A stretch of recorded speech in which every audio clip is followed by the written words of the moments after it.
சர்வதேசமே எதிர்பார்த்து கொண்டிருந்த சர்வதேச குற்றவியல் நீதிமன்றத்தினுடைய தீர்ப்பு இன்றைக்கு வெளியிடப்பட்டிருக்கிறது.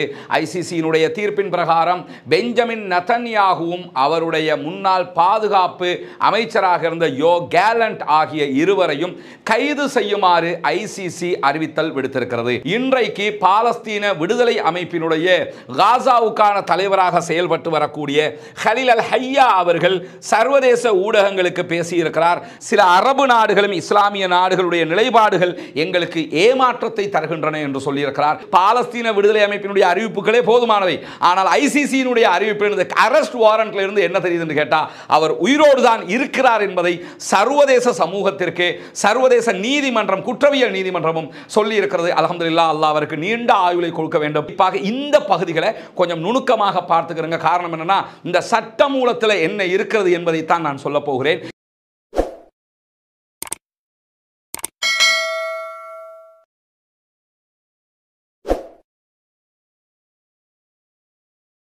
அஸ்ஸலாமு அலைக்கும் வரஹ்மத்துல்லாஹி வபரகாத்துஹு. பேரன்பிற்கினிய சகோதர சகோதரிகளை நம் அனைவர் மீதும் ஏக இறைவனுடைய அமைதியும் கருணையும் உண்டாகட்டுமாக என்கிற உயரிய பிரார்த்தனைகளோடு 412வது நாளாக காசாவிலும் காசாவையொட்டிய சர்வதேச நிலப்பரப்பிலும் என்னவெல்லாம் நடக்கிறது என்கிற செய்திகளைத்தான் இன்றைக்கும் நாம் பார்க்க இருக்கிறோம். இன்றைய நாளை பொறுத்தவரையில் மிகவும் மகிழ்ச்சிக்குரிய மிக முக்கியமான பல தகவல்களோடு இன்றைய நாளை நாம் சந்திக்க இருக்கிறோம். குறிப்பாக சர்வதேசமே எதிர்பார்த்து கொண்டிருந்த சர்வதேச குற்றவியல் நீதிமன்றத்தினுடைய தீர்ப்பு இன்றைக்கு வெளியிடப்பட்டிருக்கிறது. ஐசிசியினுடைய தீர்ப்பின் பிரகாரம் பெஞ்சமின் நெதன்யாகுவும் அவருடைய முன்னாள் பாதுகாப்பு அமைச்சராக இருந்த யோ கேலண்ட் ஆகிய இருவரையும் கைது செய்யுமாறு ஐசிசி அறிவித்தல் விடுத்திருக்கிறது. அந்த கைது எப்படி நடக்கப் போகிறது, கைது நடப்பது சாத்தியமா இல்லையா, இன்றைக்கு வெளியாகி இருக்கக்கூடிய தீர்ப்பினுடைய அம்சங்கள் என்ன என்பதையெல்லாம் பின்னால் நாம் விரிவாக பார்ப்பதற்கு முன்பதாக காசாவிலே இன்றைக்கு என்ன நடக்கிறது என்கிற செய்திகளை முன்னுரையாக நாம் பார்க்க இருக்கிறோம். குறிப்பாக நமக்கெல்லாம் தெரியும், நேற்றைய வீடியோவில் நம்ம சொல்லியிருந்தோம், காசாவுக்கு ஆதரவாக யுத்தத்தை உடனடியாக நிறுத்த வேண்டும் என்று சொல்லி பாலஸ்தீனத்திற்கு ஆதரவாக ஐநாவினுடைய பாதுகாப்பு கவுன்சிலில் 10 நாடுகள் ஒன்றிணைந்து ஒரு தீர்மானத்தை கொண்டு வந்திருந்த நிலையில் நாம் ஏற்கனவே சொன்னதை போலவே அந்த நாடுகளுடைய தீர்மானங்களுக்கு எதிராக வீட்டோ பவரை பயன்படுத்தி அந்த தீர்மானத்தை வலுவிழக்க செய்திருக்கிறது. அந்த தீர்மானத்தை கேன்சல் பண்ணி இருக்கிறது அமெரிக்கா என்கிற செய்திகள் வெளியாகி இருக்கிறது. ஐக்கிய நாடுகள் சபையில் அமெரிக்கா இஸ்ரேலுக்கு ஆதரவாக தன்னுடைய வீட்டோ பவரை தொடர்ந்து பயன்படுத்தி வருகிறது. அந்த அடிப்படையில் தான் இந்த நிலையையும் அவர்கள் எடுத்திருக்கிறார்கள். குறிப்பாக அமெரிக்காவில் தற்போது புதிய ஜனாதிபதி தேர்ந்தெடுக்கப்பட்டிருக்கிறார். ஆனால் இந்த வீட்டோ பவர் பயன்படுத்துவதற்கும் அந்த ஜனாதிபதிக்கும் சம்பந்தமில்லை என்பதையும் புரிந்து கொள்ள வேண்டும். இந்த நிமிடம் வரைக்கும் அமெரிக்காவினுடைய ஜனாதிபதியாக ஜோ பைடன் தான் செயல்பட்டு வருகிறார். ஜனவரி மாதத்திற்கு பிறகுதான் புதிய ஜனாதிபதி டொனால்ட் ட்ரம்ப் பதவியேற்பார் என்பதையும் இங்கே நாம் கவனிக்க வேண்டும். இப்படியான நிலையில தான் காசாவுக்குள்ள கடந்த 24 மணி நேரத்துக்குள்ள 71 அப்பாவி சகோதரர்கள் கொல்லப்பட்டிருக்கிறார்கள், ஷஹீதாகி இருக்கிறார்கள் என்கிற செய்திகள் வெளியாகி இருக்கிற அதே நேரம் 176 பேர் படுகாயம் அடைந்திருக்கிறார்கள் என்கிற செய்திகளும் வெளியாகி இருக்கிறது. குறிப்பாக காசாவுல பல பகுதிகளில் தாக்குதல்கள் நடத்தப்பட்டு வந்தாலும் அண்மைய நாட்களாக கிட்டத்தட்ட 50 நாட்களாக நார்த் காசா வடக்கு காசா பகுதிகளில் தான் உச்சகட்ட யுத்தம் நடைபெற்று வருகிறது. அங்கே இருக்கக்கூடிய சுதந்திர போராளிகளும் பதிலடி தாக்குதல்களை நடத்தி வருகிற அதே நேரம் நார்த் காசாவை தங்களுடைய பகுதி என்று அறிவித்துக் கொள்வதற்காகவே முயற்சி செய்கிறது இஸ்ரேலிய ஆக்கிரமிப்பு பயங்கரவாத அரசாங்கம். அந்த அடிப்படையில் தான் ஜபாலியா, பைத்துலாகியா உள்ளிட்ட பல பகுதிகளிலும் உச்சகட்ட தாக்குதலை நடத்தி வருகிறார்கள். இன்றைக்கு நடத்தப்பட்டிருக்கக்கூடிய தாக்குதலில் தான் 71 அப்பாவிகள் கொல்லப்பட்டிருக்கிறார்கள், ஷஹீதாகி இருக்கிறார்கள். 176 பேர் இதுவரைக்கும் படுகாயம் அடைந்திருக்கிறார்கள் என்கிற செய்திகளும் வெளியாகி இருக்கிறது. இந்த மாதிரியான நேரத்தில் தான் எடியோத் அஹ்ரோனோத் என்கிற இஸ்ரேலிய பத்திரிகை இன்றைக்கு இஸ்ரேலிய ராணுவ அதிகாரிகளை மேற்கோள் காட்டி ஒரு முக்கியமான செய்தியை வெளியிட்டிருக்கின்றன. அந்த முக்கியமான செய்தியில் அவர்கள் சொல்லக்கூடிய தகவல் என்னவென்று சொன்னால், பாலஸ்தீன விடுதலை அமைப்பை அழித்து விட்டோம், பாலஸ்தீன விடுதலை அமைப்பினுடைய செயல்பாடுகளை நிறுத்திவிட்டோம் என்றெல்லாம் அடிக்கடி இஸ்ரேலிய அதிகாரிகள் மீடியாக்களுக்கு முன்னாடி வந்து பேசிக்கிட்டு இருக்கிறாங்க. ஆனால் அத்தனையும் பொய் என்கிறது எடியோத் அஹ்ரோனோத். குறிப்பாக பாலஸ்தீன விடுதலை போராட்ட அமைப்பினுடைய தலைவராக செயல்பட்ட ஷேக் ஜெனரல் யஹியா சின்வார் அவர்கள் கொல்லப்பட்டதை தொடர்ந்து இனிமேல் பாலஸ்தீன விடுதலை அமைப்பு எழுந்து நிற்காது, இனிமேல் பாலஸ்தீன விடுதலை அமைப்பால் செயல்பட முடியாது என்றெல்லாம் சொல்லப்பட்ட நேரத்தில் அண்மையில் வெளியாகி இருக்கக்கூடிய இஸ்ரேலிய இராணுவத்தினுடைய உளவு தகவல்களின் பிரகாரம் பாலஸ்தீன விடுதலை அமைப்பு மீண்டும் புத்தெழுச்சியோடு கட்டமைக்கப்பட்டு மிக தெளிவான தாக்குதல்களை திட்டமிட்ட வகையில் நடத்தி வருகிறது என்கிற செய்திகளை இன்றைக்கு இஸ்ரேலிய ஊடகமாக இருக்கக்கூடிய எடியோத் அஹ்ரோனோத்தே ஒப்புக்கொண்டு அறிவித்திருக்கக்கூடிய செய்திகளும் பதிவு செய்யப்பட்டிருக்கக்கூடிய நேரத்தில் தான் இன்றைக்கு பாலஸ்தீன விடுதலை அமைப்பினுடைய காசாவுக்கான தலைவராக செயல்பட்டு வரக்கூடிய ஹலீல் அல் ஹையா அவர்கள் சர்வதேச ஊடகங்களுக்கு பேசியிருக்கிறார். ஹலீல் அல் ஹையா அவர்களுடைய பேட்டி இன்றைக்கு வெளியாகி இருக்கிறது. அதிலே மிக தெளிவான ஒரு செய்தியை ஹலீல் அல் ஹையா அவர்கள் சொல்லியிருக்கிறார்கள். பாலஸ்தீன விடுதலை அமைப்பினுடைய மிக முக்கியமான தலைவராக இருக்கிறார். அவர் சொல்லுகிறார், இஸ்ரேலுடைய இனப்படுகொலை எந்த விதத்தில் தொடர்ந்தாலும் பாலஸ்தீனம் ஒருபோதும் சரணடையாது என்பதுதான் யதார்த்தமானதும் கூட. அதையே தான் அவரும் வழிமொழிந்திருக்கிறார். பாலஸ்தீனம் என்பது நம்முடைய வரலாற்றோடு முழுமையாக சம்பந்தப்பட்ட ஒரு தேசமாக இருக்கிறது. பாலஸ்தீனத்தில் யுத்தம் நடக்கும், பாலஸ்தீனம் அழிக்கப்படுகிறது, பாலஸ்தீனத்திலே ஒட்டுமொத்த அழிவுகளை இந்த உலகம் பார்த்து கொண்டு இருந்தாலும் பாலஸ்தீனத்தை மொத்தமாக சரணடைய செய்வது என்பது நிகழாத ஒரு விஷயமாகத்தான் இருக்கும் என்பதையும் நாம் புரிந்து கொள்ள வேண்டும். பேச்சுக்கு வேணும்னா பாலஸ்தீனத்திற்கு எதிராக இந்த இஸ்ரேலுடைய பணத்திற்காக இஸ்ரேலுக்காக ஜால்ரா அடிக்கக்கூடியவர்கள் வேண்டுமென்றால் பாலஸ்தீனம் காலி, இனிமேல் எடுக்க ஒன்றும் இல்லை என்றெல்லாம் சொல்ல முடியும். ஆனால் யதார்த்தமாக பாலஸ்தீனத்தை சரணடைய செய்ய முடியாது. 1948களில் இருந்து இந்த வரலாற்றை நாம் கண்ணுக்கு முன்னால் பார்த்து வருகிறோம். யஹ்யா சின்வார் மட்டுமல்ல, அதற்கு முன்பதாக பல தளபதிகளை பாலஸ்தீனம் இழந்தாலும் மீண்டும் பல தளபதிகளோடு நெஞ்சை நிமிர்த்தி நின்றிருக்கிறது என்பதையும் நாம் இந்த இடத்திலே கவனிக்க வேண்டும். அந்த அடிப்படையில் தான் பாலஸ்தீன விடுதலை அமைப்பினுடைய காசாவுக்கான தலைவராக இருக்கக்கூடிய ஹலீல் அல் ஹையா அவர்கள் இந்த செய்தியை தெரிவித்திருக்கிறார். குறிப்பாக அவர் என்ன சொல்றாருன்னு கேட்டா, சில அரபு நாடுகளும் இஸ்லாமிய நாடுகளுடைய நிலைப்பாடுகள் எங்களுக்கு ஏமாற்றத்தை தருகின்றன என்று சொல்லியிருக்கிறார். அதற்கான காரணம் என்னன்னா, இந்த ஓர்ல சவுதி அரேபியா, எகிப்து, டர்க்கி உள்ளிட்ட பல நாடுகள் ஒட்டுமொத்தமாக உதவி செய்ய வேண்டும் என்று உலகமே நினைத்தாலும், மனிதநேயம் உள்ள அத்தனை பேரும் நினைத்தாலும், நெஞ்சில் ஈரமுள்ள அத்தனை பேரும் நினைத்தாலும் இந்த நாடுகள் ஒட்டுமொத்தமான ஒத்துழைப்பை கொடுக்காமல் இருக்கிறார்கள். அறிக்கை போர் விடுத்துக் கொண்டிருக்கிறார்கள்.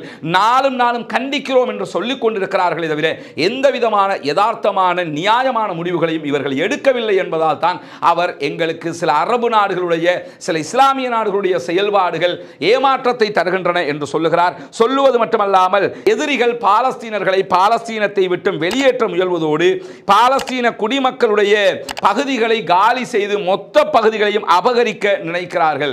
அது கனவிலும் நடக்காத ஒன்று.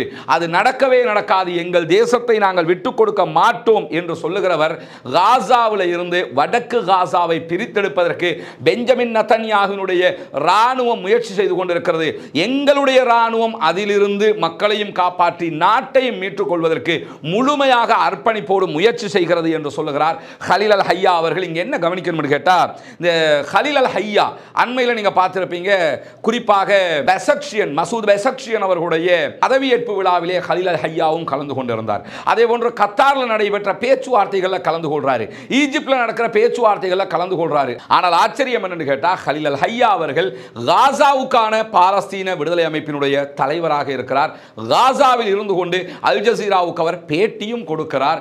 அல் ஜசீராவுக்கு பேட்டி கொடுப்பது மட்டுமல்லாமல் திடீரென்று ஈஜிப்டில் நிற்கிறாரு, திடீரென்று கத்தாரில் நிற்கிறாரு. இங்க உள்ள ட்விஸ்டே என்னன்னு கேட்டா, நாங்கள் அத்தனையும் கண்காணிக்கிறோம், எங்களுக்கு தெரியாமல் ஒன்றும் நடக்காது என்று சொல்லக்கூடிய இஸ்ரேலுக்கு ஹலீல் அல் ஹையா எப்படி போகிறார், எப்படி வருகிறார் என்பதை கண்காணிக்க முடியாமல் இருப்பது மட்டுமல்லாமல் எகிப்து போன்ற முனாஃபிக்குகளுக்கு கூட அதை கண்காணிப்பதற்கான முழுமையான அவகாசம் கிட்டாமல் இருப்பதுதான் பாலஸ்தீன விடுதலை அமைப்பினுடைய மிக முக்கியமான தந்திரோபாயம் என்பதையும் நாம் இங்கே புரிந்து கொள்ள கடமைப்பட்டிருக்கிறோம். அது மட்டுமல்லாமல் இன்றைக்கு ஹலீல் அல் ஹையா அவர்கள் சொல்லுகிற நேரத்தில் யூத ஜியோனிச அரசை அமைப்பதற்கு நீங்கள் ஆசைப்படுவது நடக்கவே நடக்காது என்று சொல்லுகிறார். சொல்லுவது மட்டுமல்லாமல் பாலஸ்தீன மக்கள் மீது அழுத்தம் கொடுத்து அவர்களை சரணடையுமாறு வற்புறுத்துகிறீர்கள். ஒருபோதும் எங்கள் மக்கள் சரணடைய மாட்டார்கள். சரணடைகிறதுனா இவ்வளவுக்கும் சரண்டர் ஆகியிருப்பாங்க. இதை விட சரணடைகிறதுக்கு வேறு என்ன வேண்டி இருக்குது? சும்மா சொல்லுங்கள், நினச்சி பாருங்கள்.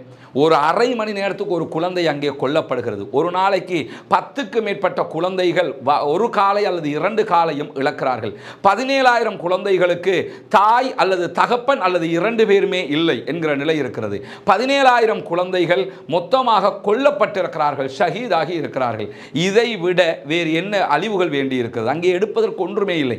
பட்டினிச்சாவிலே மக்கள் துவண்டு கொண்டிருக்கிறார்கள்.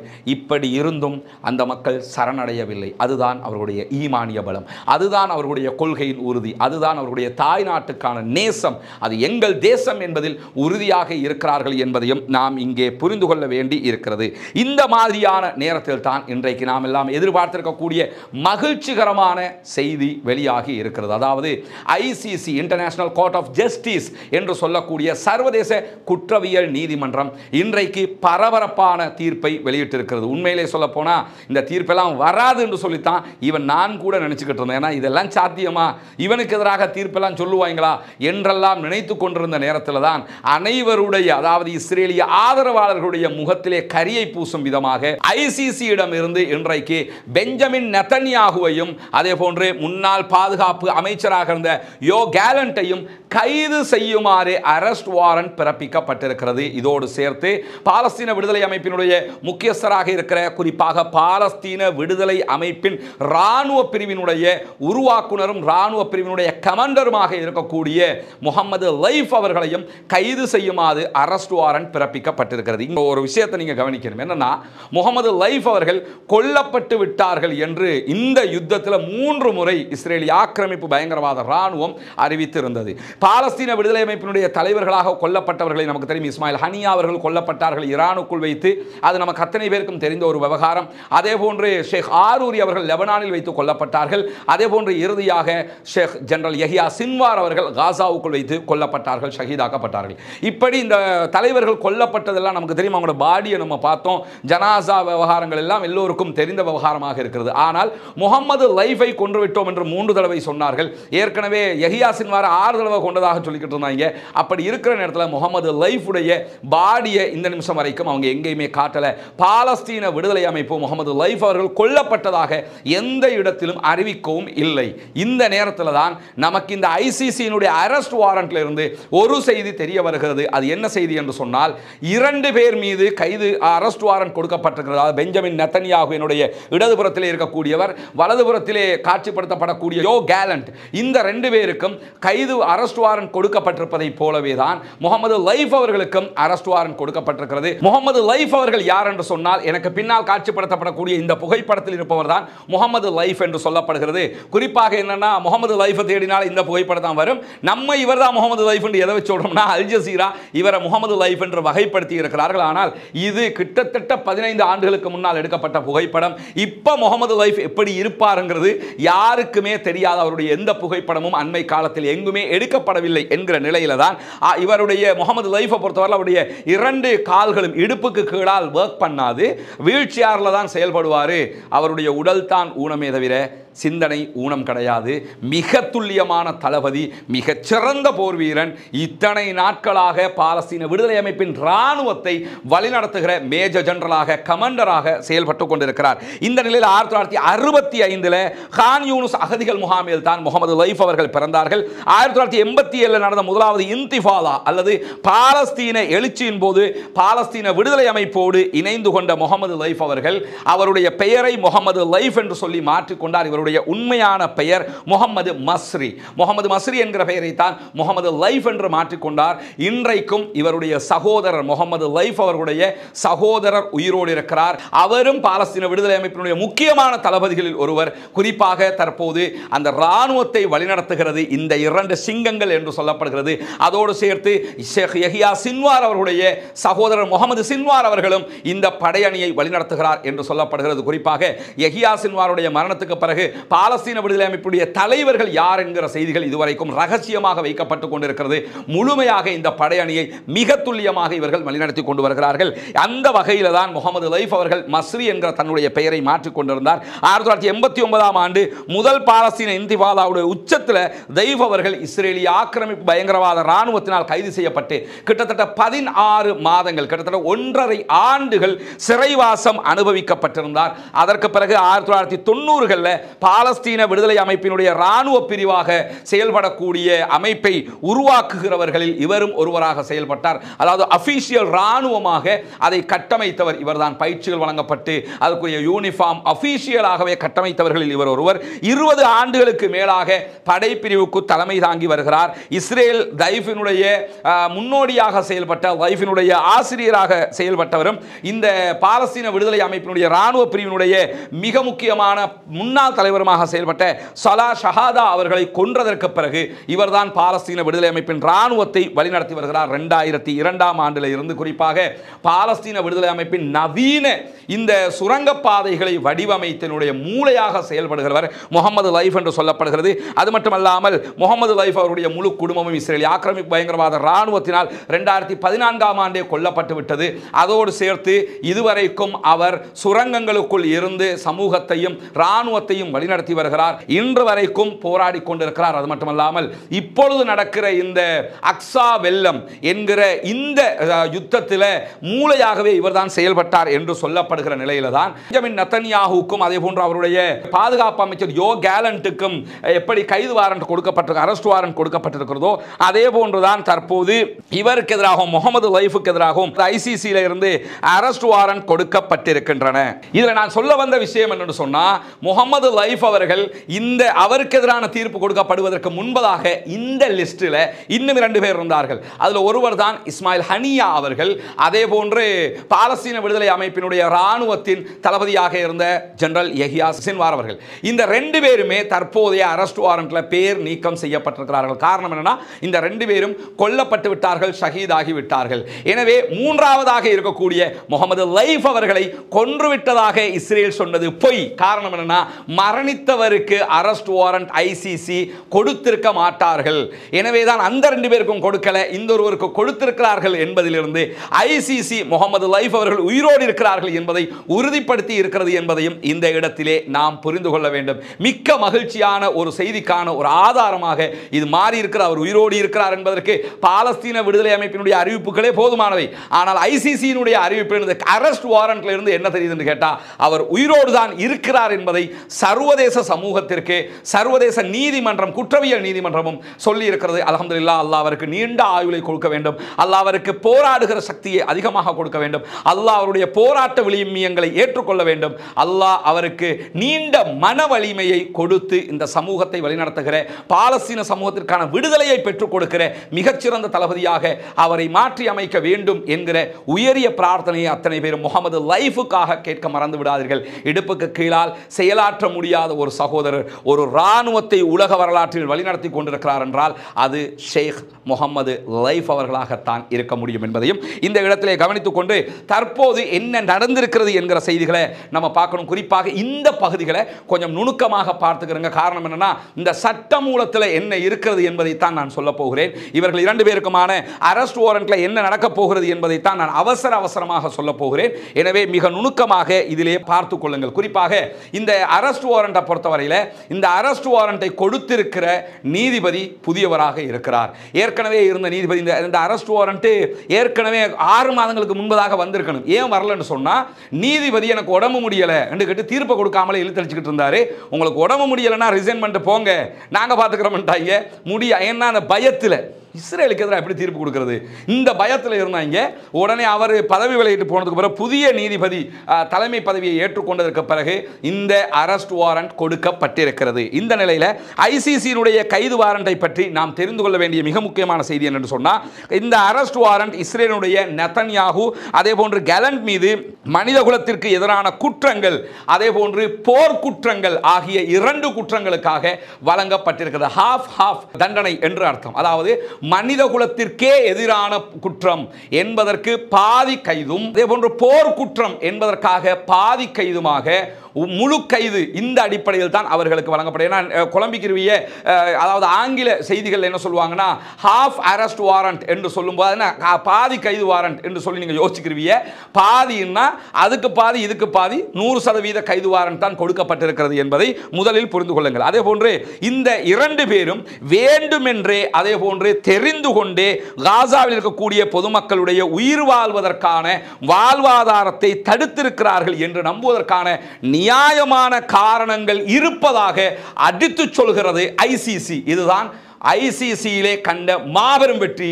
உண்மையில் அல்லாஹு தாலா தென்னாப்பிரிக்க மக்களுக்கும் தென்னாப்பிரிக்க அரசுக்கும் அருள் புரிய வேண்டும். அவர்களுடைய முயற்சிக்கு மிகப்பெரியதொரு வரவேற்பு கிடைத்திருக்கிறது, மிகப்பெரியதொரு வெற்றி கிடைத்திருக்கிறது. எந்த ஒரு அரபு நாடும் செய்வதற்கு தயங்கியதை சவுத் ஆப்பிரிக்கா செய்திருக்கிறது என்பதையும் இங்கே நாம் கவனித்துக் கொள்ள வேண்டும். அது மட்டுமல்லாமல் இதில் சொல்லப்படுகிற விஷயம்தான் பாலஸ்தீன மக்களுக்கு மனிதாபிமான உதவிகளை தடுத்து அவர்களுக்கு உணவுகள் இல்லை, மருந்துகள் இல்லை, தண்ணீர் இல்லை. இதை தடுப்பதனூடாக இவர்கள் அவர்களை இயற்கைக்கு மாறாக மரணிப்பதற்கு தூண்டுகிறார்கள் என்பதற்கு ஆதாரம் இருக்கிறது என்கிறது ஐசிசி. அது மட்டுமல்லாமல் ஜூலை மாதம் கொல்லப்பட்டதாக இஸ்ரேல் கூறும் ஹமாஸினுடைய, அதாவது ஜூலை மாதமே தெய்வ நாங்கள் கொண்டுட்டோம் என்று சொல்றாங்க. கொன்னவர்களாம் அரெஸ்ட் வாரண்ட் கொடுக்க மாட்டாங்க, ஆனால் அவருக்காகவும் இந்த அரெஸ்ட் வாரண்ட் கொடுக்கப்பட்டிருக்கிறது. அதற்கு ஐசிசி சொல்லக்கூடிய காரணமும் இந்த 2 காரணம் தான். மனித குலத்திற்கு எதிரான குற்றத்தை அவர் செய்திருக்கிறார். அதே போன்று பேரழிவை உண்டாக்கக்கூடிய யுத்த குற்றத்தில் ஈடுபட்டிருக்கிறார். அது அக்டோபர் 7 இஸ்ரேல் மீது தாக்குதல் நடத்தினதை வச்சு யுத்த குற்றத்தில் ஈடுபட்டிருக்கிறார் என்று சொல்லி இருக்கிறார்கள். அதெல்லாம் அவங்களுக்கு பிரச்சனையே கிடையாது. ஏன்னா இந்த தீர்ப்புனால பின்னாடி நான் சொல்லுவேன், இந்த தீர்ப்புனால யாருக்கு என்ன நஷ்டம்னு. எந்த நஷ்டமும் பாலஸ்தீன விடுதலை அமைப்பை சேர்ந்தவர்களுக்கு வராது. ஏன்னா அவங்க ஒரு விதமான தியாகங்க. அதெல்லாம் நம்ம நினைச்சு கூட பார்க்க முடியாது. அதாவது பிறந்ததிலிருந்து தங்களுடைய காசாவை தாண்டி அவர்கள் எங்கும் செல்ல வேண்டிய தேவை இருக்கவில்லை. வெளிநாட்டில் இருந்து யாரெல்லாம் இயங்குறாங்களோ அவங்க இயங்குறாங்க. இந்த லைஃபாக இருக்கலாம், ஷேக் யஹ்யா சின்வாராக இருக்கலாம், இந்த மாதிரியான தியாகிகள் இராணுவத்தில் இருக்கிறாங்க இல்லையா, அவங்க காசாவை தாண்டி எங்கேயுமே போனதும் இல்லை, போக ஆசைப்பட்டதும் இல்லை. இந்த தீர்ப்புனால் அவங்க போக முடியாதுன்னு தான் ஆகுமே தவிர அது அவங்களுக்கு தேவையே இல்லை, அவங்க அங்கே தானே இருக்க போகிறாங்க என்பதால் அதுவும் பிரச்சனை இல்லை. அது விரிவாக நம்ம பார்க்க இருக்கிறோம். அதே மாதிரி இந்த தீர்ப்பில் மிக முக்கியமான ஒரு செய்தி என்னன்னு கேட்டால், இந்த ஐசிசியினுடைய தலைமை வழக்கறிஞராக செயல்பட்ட கரீம் கான் தான் இந்த தீர்ப்பை வழங்குமாறு விண்ணப்பித்திருந்தார். கடந்த 6 மாதங்களுக்கு முன்பதாகவே மீண்டும் மீண்டும் கரீம் கான் அவர்கள் கேட்டுக்கொண்டே இருந்தார்கள். கேட்டுக்கொண்டிருந்ததற்கு அதாவது விசாரணை வழக்கு தாக்கல் சவுத் ஆப்பிரிக்கா பண்றாங்க, அதெல்லாம் நடக்குது. விசாரணையை பண்ணி தலைமை வழக்கறிஞராக கரீம் கான் செயல்படுறாரு. அவர் எத்தனையோ முறை கேட்டார். அதில் நம்ம ஏற்கனவே பல விடுத்தம் பேசி இருக்கிறோம். சவுத் ஆப்பிரிக்காவுடைய வழக்கறிஞர்கள் எப்படி செயல்பட்டார்கள் என்பதெல்லாம் பேசி இருக்கிறோம். அப்படியான நிலையில தான் இன்றைக்கு இந்த தீர்ப்பு வந்திருக்கிறது. இந்த தீர்ப்பை இஸ்ரேலுடைய எதிர்க்கட்சி தலைவர் லாபிட், அதே போன்று முன்னாள் பாதுகாப்பு அமைச்சர் லிபர்மேன் உள்ளிட்ட பல முக்கிய இஸ்ரேலிய அதிகாரிகள் கண்டித்திருக்கிறார்கள் என்று சொல்லியிருக்க. கண்டிக்காம பாராட்டுவாங்களா? ஏன்னா இதை இவங்க கனவுல நினைக்கல. அதுக்கு ஒரு காரணம் முன்னாடி நான் சொல்றேன். அதே மாதிரி நீங்க நினைச்சுக்கிட்டீங்கன்னா அவங்க என்ன சொல்றாங்கன்னு கேட்டா, இது நியாயமானது, சர்வதேச சமூகத்தினுடைய இரட்டை முகத்தை காட்டுகிறது.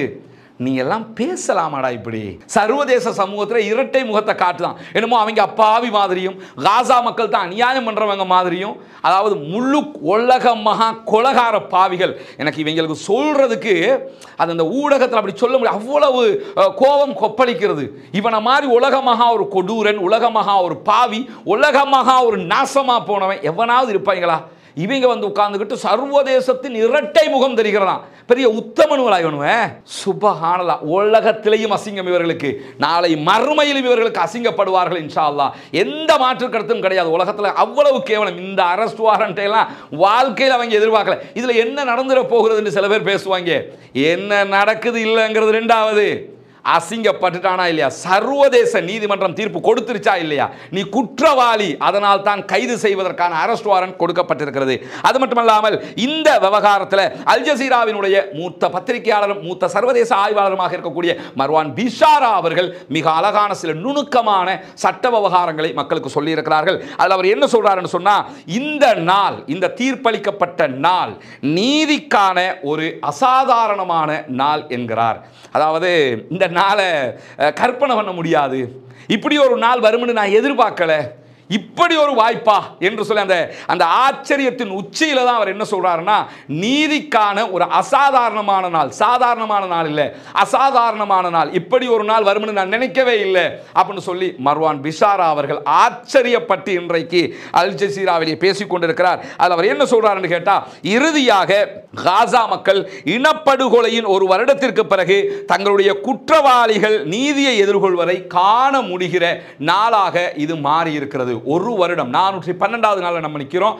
ஒரு வருடமும் ஒரு மாதங்களையும் தாண்டி இருக்கிறோம். இந்த நிலையில் காசா மக்கள் தங்கள் மீது இழைக்கப்படுகிற அநியாயங்களுக்கு இவர்கள் குற்றவாளி தான் என்பதை புரிந்து கொள்ளுகிற வாய்ப்பாக இது மாறி இருக்கிறது என்கிறார் மர்வான் பிஷாரா. ஏன் இதை சொல்ல வரேன்னா, இன்னும் கொஞ்சம் பேர் வருவாங்க வந்து இந்த தீர்ப்பாலையெல்லாம் என்ன நடக்க போகிறது என்று பேசுவாங்க. இந்த தீர்ப்பால என்ன நடக்க போகிறது என்பதை தான் மர்வான் பிஷாரா அவர்கள் சொல்லிக் கொண்டிருக்கிறார்கள். இந்த மர்வான் பிஷாரா சொல்லக்கூடிய ஒரு முக்கியமான பாயிண்ட் என்னன்னு கேட்டா, இந்த சர்வதேச தலைவர்கள் இருக்கிறாங்கல்ல, சர்வதேச தலைவர்னா இலங்கையிலிருந்து பார்த்தா வெளிநாட்டில் இருக்கிற எல்லாம் சர்வதேச தலைவர் தான், தமிழ்நாட்டில் இருந்து பார்த்தீங்கன்னா வெளிநாட்டில் இருக்கிற எல்லாம் சர்வதேச தலைவர்கள் தான்.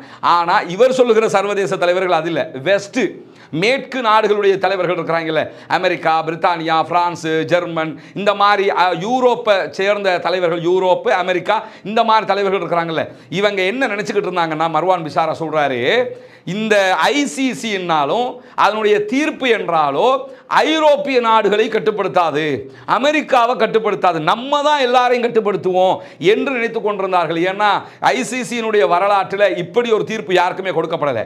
யாருக்கு கொடுப்பாங்கன்னா, ஸ்ரீலங்காவில் இருக்கிறவங்களுக்கு கொடுப்பாங்க, இந்தியாவில் இருக்கிறவங்களுக்கு கொடுப்பாங்க, மற்ற நாட்டில் இருக்கிறவங்களுக்கு கொடுப்பாங்க, பாகிஸ்தானில் இருக்கிறவங்களுக்கு கொடுப்பாங்க. ஐரோப்பிய நாடுகள் உத்தரவு கொடுப்பாங்களான்னா கொடுக்க மாட்டாங்க. அதே மாதிரி இஸ்ரேலுக்கு எதிராக கொடுப்பாங்களான்னா கொடுக்க மாட்டாங்க. அதைத்தான் அவர் சொல்லி காட்டுறாரு. இதுவரைக்கும் அவங்க நமக்கு இந்த சட்டம் பொருந்தாது என்று நினைத்துக் கொண்டிருந்தார்கள். ஆனால் தற்போது பொருந்துகிற நிலை வந்திருக்கிறது என்று சொல்லிவிட்டு சொல்றாரு. அதனால தான் இவங்க வந்து புட்டினுக்கு பின்னாடி போய்கிட்டு இருந்தாங்க. ரஷ்யாவினுடைய அதிபர் புட்டினுக்கு, விளாதிமிர் புட்டினுக்கு பின்னாடி என்ன செஞ்சாங்கன்னா போய்கிட்டு இருந்தாங்க. என்னன்னா, புட்டின் செஞ்சா அது பிழை, அவர் உக்ரைனை தாக்குறாரு, அது பிழை என்பவர்கள் காசாவில் தாக்குவதை நியாயப்படுத்தி காசாவை தாக்குவதற்கு ஆயுதம் கொடுத்து கொண்டிருந்தார்கள். ஏன்னா அவங்களோட பார்வையில் புட்டின் ஒரே வேலையை புட்டின் செய்வதும், அதாவது இஸ்ரேலுடைய பிரதமர் பெஞ்சமின் நெத்தன்யாகு செய்வதும் ஒரே வேலை தான். ஆனால் புட்டின் செய்தால் குற்றம், நெத்தன்யாகு செய்தால் சரி என்று நினைத்துக் கொண்டிருந்தார்கள். சர்வதேச நீதிமன்றம் அதை முறியடித்திருக்கிறது, எவன் செய்தாலும் குற்றம் என்பதை நிரூபித்திருக்கிறது என்கிறார் மர்வான் பிஷாரா. அது மட்டுமல்லாமல் பெஞ்சமின் நெத்தன்யாகு அதே போன்று யோ கேலண்ட் ஆகியவர்கள் மேற்கத்திய நாடுகளுடைய கூட்டாளிகளாக இருப்பதால் இந்த விவகாரம் தாமதமாகிக் கொண்டே இருந்தது என்று சொல்லிவிட்டு, இனியும் அவர்கள் தப்பிக்க முடியாது, அவர்களுக்கு பின்னால் இன்டர்போல் பின்தொடரும் என்கிற செய்தியை சொல்லியிருக்கிறார். அதிகாரத்தில் இருக்கிற வரைக்கும் தான் நாட்டுக்குள் கூட நிம்மதியாக இருக்க முடியும்.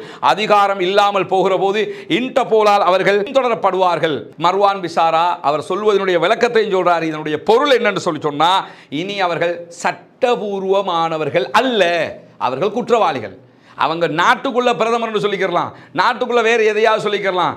ஆனால் யதார்த்தமாக அவங்க யாருன்னு கேட்டால் லோ படி, சட்டப்படி அவர்கள் குற்றவாளிகள் என்பதை இன்றைக்கு மர்வான் பிஷாரா அவர்கள் சொல்லிவிட்டு என்ன சொல்றாருன்னு கேட்டால், இந்த இஸ்ரேலியர்கள் மனித குலத்திற்கு எதிரான குற்றங்களில் குற்றச்சாட்டப்பட்டிருக்கிறதுனால சர்வதேச நீதிமன்றம் இனப்படுகொலை வழக்கை வேறு விதமாக இனிமேல் பார்க்கும். 2 நீதிமன்றம் இருக்குதுங்க.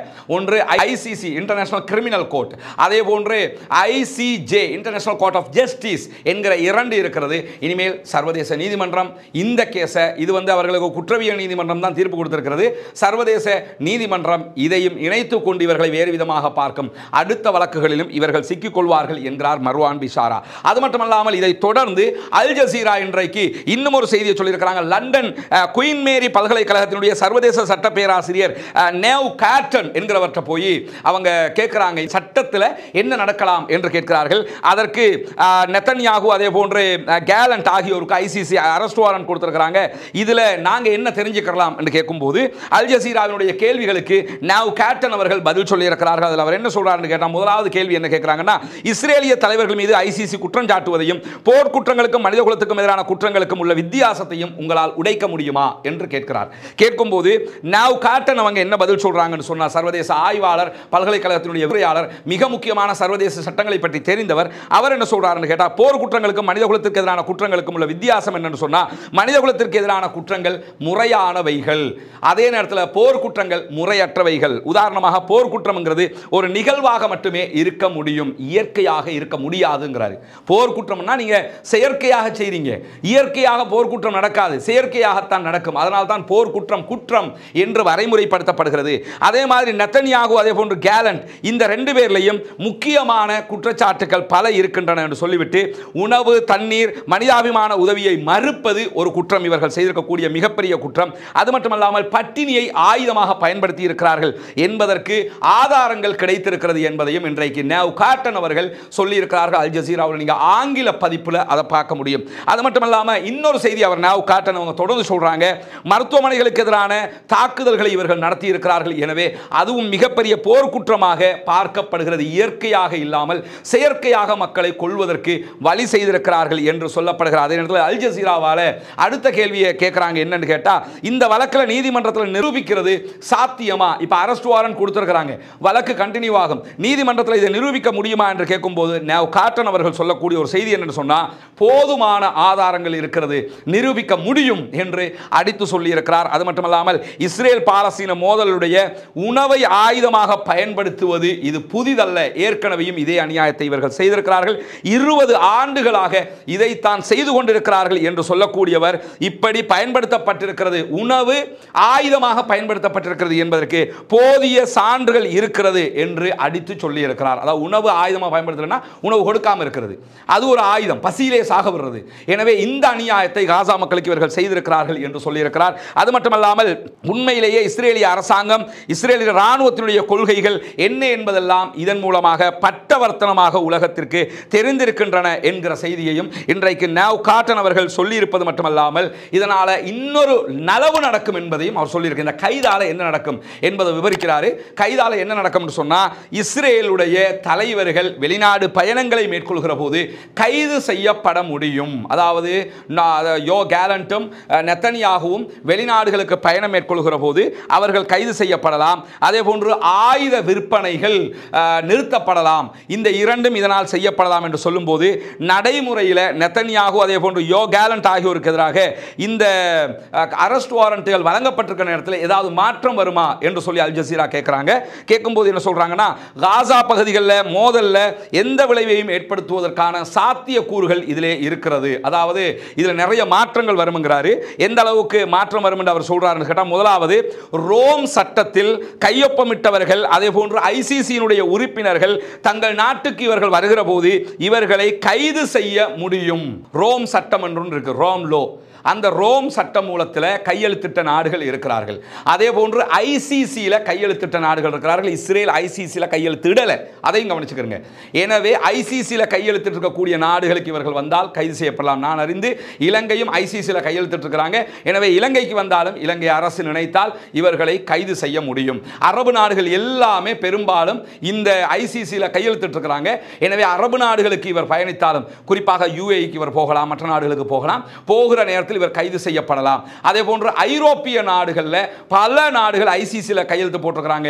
பல முக்கிய நாடுகள் ரோம் லோவில் கையெழுத்து போட்டிருக்கிறாங்க. அதாவது 2லையும் கையெழுத்து போட்ட நாடுகளும் இருக்கிறாங்க, 2ல் 1ல் கையெழுத்து போட்ட நாடுகளும் இருக்கிறாங்க. எதில் கையெழுத்து போட்டாலும் அந்த நாடுகள் இவர்கள் தங்கள் நாடுகளுக்கு வருகிற போது, நாடுகளை கடந்து செல்கிற போது கைது செய்வதற்கான வாய்ப்பாக இது மாறும். இந்த வாய்ப்பு அவர்களுக்கு கிடைக்கிறது. குறிப்பாக சர்வதேச நீதிமன்றத்தை நிறுவிய ரோம் சட்டத்தில் 124 நாடுகள் கையெழுத்திட்டு இருக்கிறார்கள். எனவே இந்த நீதிமன்ற தீர்ப்பை அவர்கள் அமுல்படுத்துவதற்கான வாய்ப்பாக அமுல்படுத்த வேண்டிய கட்டாயம் அவர்களுக்கு உண்டாகும் என்று சொல்லி இன்றைக்கு அல் ஜசீராவுடைய கேள்விகளுக்கு குறித்த ஆய்வாளர் சொல்லியிருக்கிற பதில்களை நாம் பார்க்க முடிகிறது. இந்த மாதிரியான நேரத்தில் இஸ்ரேலுடனான ஆயுத விற்பனைகளை ஐரோப்பிய நாடுகள் நிறுத்த வேண்டிய நிலை ஏற்படும். ஏன்னா 2 பேரும் குற்றவாளி அறிவிக்கப்பட்டிருக்கிறதுனால ஆயுத ஏற்றுமதிகளை அந்த நாடுகள் நிறுத்த வேண்டிய நிர்பந்தம் அவர்களுக்கு ஏற்படும் என்று இன்றைக்கு சொல்லியிருக்கக்கூடிய நேரத்தில் தான் நெத்தி பொட்டில் அடிச்சா மாதிரி இதெல்லாம் நடக்குமா என்று நினைத்து கொண்டிருக்கிற மாதிரி சற்று முன்னால் பிரேக்கிங் நியூஸாக வெளியாகி இருக்கக்கூடிய செய்திதான். நெதன்யாகு மீதான ஐசிசியினுடைய அரெஸ்ட் வாரண்ட் மீது நடவடிக்கை எடுப்பதற்கு நாங்கள் தயார் என்று சொல்லி சற்று முன்னால் நெதர்லாந்தினுடைய வெளிவிவகார அமைச்சர் பகிரங்கமாக அறிவித்திருக்கிறார். அல்ஹம்துலில்லாஹ் அல்ஹம்துலில்லாஹ் அல்ஹம்துலில்லாஹ், அல்லாஹ்வுக்கே எல்லா புகழும்.